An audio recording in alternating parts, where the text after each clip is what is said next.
All right, thank you, John. One of the things the team, our collective district-wide team that met monthly to prepare us for the fall was the feedback we were getting. We received several questions that were very similar from all the campuses. So I wanted to read a couple of those questions and get answers. So John, if you wouldn't mind, I know high traffic areas such as food service and libraries are potential hotbeds for COVID transmission. What are the colleges doing to clean and disinfect these areas? Well, we've just increased our cleaning schedules, added plexiglass barriers, the fogging, so those are just some of the areas we've been doing to clean and sanitize those areas. Okay, thank you. Marcos, will staff and students be asked to clean instructional and fitness equipment? This is correct. So in our laboratory settings, we're going to have staff and students to clean their respective equipment, in case, say, microscopes, chemistry fixtures, and the like, and their respective counter spaces. It would be tough for staff to get in between every class session to perform that task, and we don't know necessarily what equipment would be used.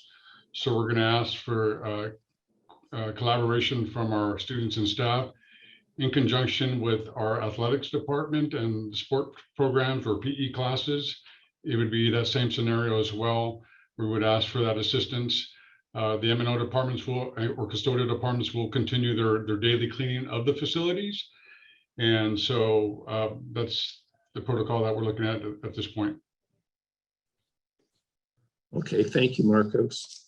You're welcome. Dawn, I've been hearing about temperature scanners and their smart technology capabilities. Are they required for daily activities? And if so, will my data be tracked?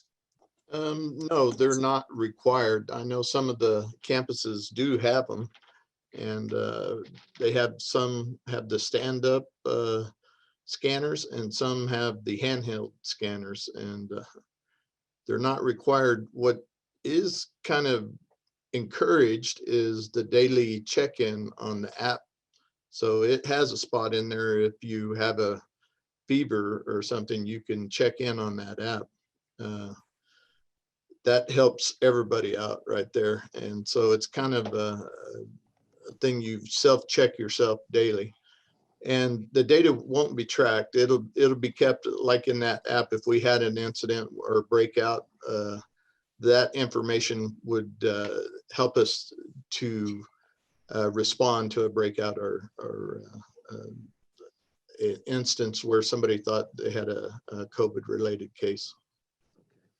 So we can't emphasize enough the daily use of the app as well Yes. as the contact tracing for entry into different spaces throughout the campuses. John, I've heard a lot about MERV 13 filters to improve air quality, but I'm not very familiar with bipolar ionization. How effective is the ionization technology, and how can you tell if it's working? Bipolar ionization has been talked about. We have heard other managers talk about that, and we have installed that throughout the campus. And that technology helps cluster the, it interjects ions into the space. And it helps cluster the germs and bacteria so they can be easily filtered out of the air. And it kind of creates a snowball effect so they can be filtered out easier. And we do have MERV 13 filters. We have the MERV 8 filters. Mostly we're running the MERV 13 filters, a higher efficiency. We haven't had any problems with our HVAC to date with those. We've been monitoring our systems to make sure we don't see any failure with that. The contact with the ions has a microbiocidal effect on certain viruses and bacteria, which ultimately disrupts their ability to survive. And so those are effective against SARS, COVID, several other viruses that are out there. It's not just the COVID. And so those are installed on all of our campuses. and they are injecting this throughout the air throughout the building. They are UL certified as not to be hazardous too. So that's one good positive thing. Okay.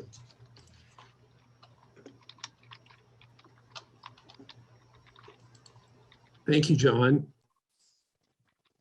Sorry, my camera's not working here. So John, thank you. I did see a question in the chat room about who would have access to information if there was a breakout. If there was a COVID event, everything would work through Joe Grubbs and our risk management department, as well as teams at the campuses.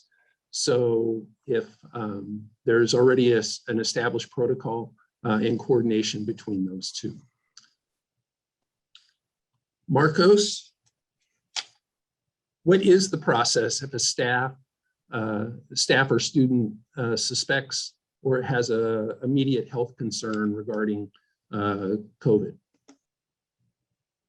So as I mentioned previously, you can report it to your immediate supervisor.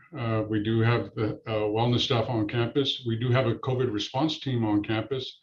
And so the webpage that I mentioned earlier does have the links that cover these different areas and who you may contact accordingly.